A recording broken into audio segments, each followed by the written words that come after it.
Assalamualaikum warahmatullahi wabarakatuh.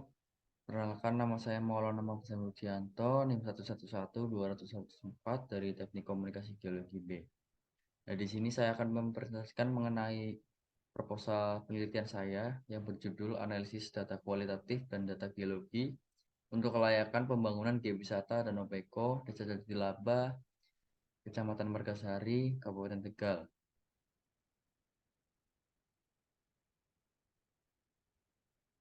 Oke. Yang pertama, pendahuluan. Geowisata merupakan bentuk pariwisata yang menopang karakteristik geografi dari suatu tempat, seperti lingkungan, estetika budaya, warisan, dan kesejahteraan penghuninya, menurut Kumbalikova tahun 2013. Pengembangan daerah tertentu menjadi suatu kawasan geowisata tentunya akan memberikan dampak yang baik bagi kehidupan masyarakat dalam berbagai aspek kehidupan, seperti ekonomi, sosial, dan budaya. Daerah penelitian terletak pada Desa Jatilaba, Kecamatan Margasari, Kabupaten Tegal, merupakan salah satu tempat dengan potensi yang geowisata yang indah. Dalam aspek morfologi, Danau Beko memiliki bentuk lahan berupa perbukitan kars, menyebabkan tempat ini berpotensi sebagai objek geowisata yang unik dan menarik. Stratigrafi daerah Danau Beko berada di formasi tapak dengan litologi penciri berupa batu pasir gampingan berumur Pliocene awal, menurut Kastowo tahun 1975. Potensi geowisata yang dapat dijumpai berupa danau, pemandangan alam, dan lain-lain. Berdasarkan potensi tersebut, penulis merasa perlu melakukan analisis kelayakan geowisata pada daerah penelitian menggunakan analisis SWOT atau Strength, Weakness, Opportunities, dan Threats, serta analisis kualitatif menurut Kobolikova tahun 2013. Analisis ini bertujuan untuk memberikan penilaian terhadap parameter-parameter tertentu seperti nilai pendekatan ilmiah, nilai pendidikan, nilai ekonomi, nilai konservasi, dan nilai tambahan berupa keindahan, budaya, dan faktor geologi pada daerah penelitian.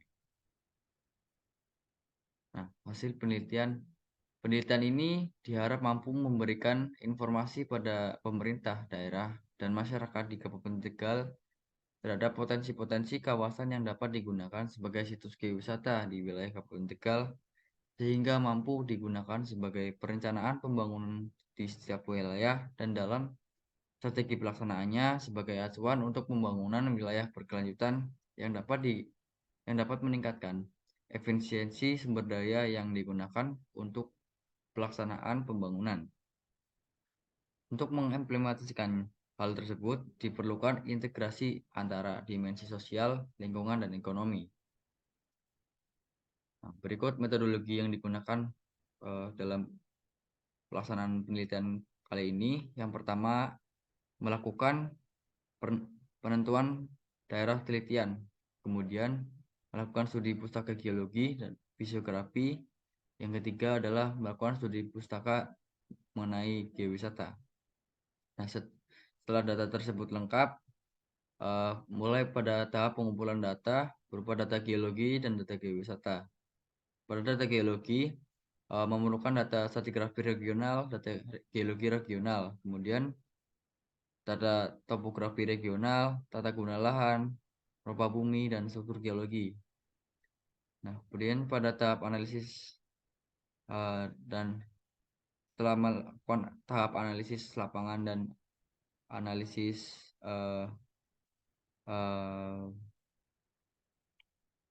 laboratorium atau studio dihasilkan tahap akhir berupa peta geologi, peta kelerengan, peta geomorfologi, dan data guna lahan, peta struktur geologi, dan hasil nilai kelayakan geowisata.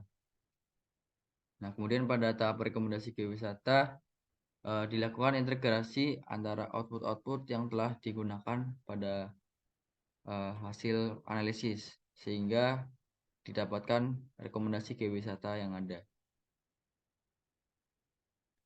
Selanjutnya geologi regional. Nah, menurut Van Bemmelen tahun 1949 membagi fisiografi Jawa Tengah menjadi zona, antara lain yaitu zona dataran aluvial pantai utara Jawa, zona depresi Semarang Rembang, zona depresi Nandu Platung, zona Kendeng, zona depresi Tengah atau zona Solo, zona pegunungan selatan. Nah, secara fisiografi, posisi Kabupaten Tegal termasuk ke dalam zona dataran aluvial pantai utara Jawa. Secara regional, menurut Juri dan kawan-kawan tahun 1996, Kabupaten Tegal disusun oleh beberapa formasi yang diurutkan dari paling tua, yaitu Formasi Pemali, Formasi Rambatan, Formasi Watu Rondo, Formasi anggota Batu Gamping Formasi Halang, anggota Breksi Formasi Halang, Formasi Kumbang, anggota Breksi Formasi Tapak, anggota Batu Gamping Formasi Tapak, kemudian ada Formasi Kali Gelagah, dan yang berumur kuarter berupa batuan gunung api selamat tak terurai, lava gunung selamat, endapan lahar gunung selamat, dan endapan alluvium.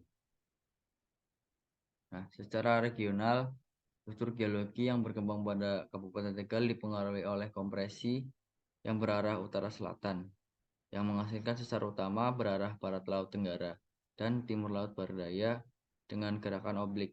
Sesar lain yang berkembang berarah hampir utara selatan dan atau barat timur.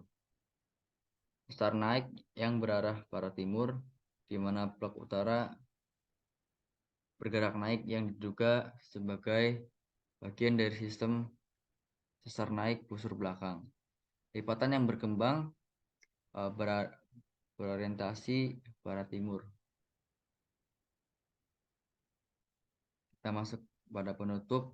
Nah, besar harapan penulis untuk dapat melaksanakan penelitian ini dengan tujuan untuk memanfaatkan kesempatan yang didapatkan sebaik dan semaksimal mungkin guna mendapatkan ilmu, pengalaman, serta menambah pengetahuan penulis tentang dinamika perusahaan yang dapat kami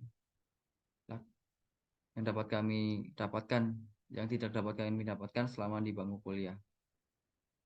Demikian proposal ini kami susun dengan harapan dapat dijadikan sebagai pertimbangan dan acuan dalam pembangunan kawasan geowisata Danau Beko. Selanjutnya penulis menyerahkan semua kebijakan kepada pihak Bapeda Kabupaten Tegal. Nah, berikut daftar pustaka yang kami gunakan untuk menyusun proposal kali ini. Terima kasih untuk perhatiannya. Kurang lebihnya mohon maaf. Wassalamualaikum warahmatullahi wabarakatuh.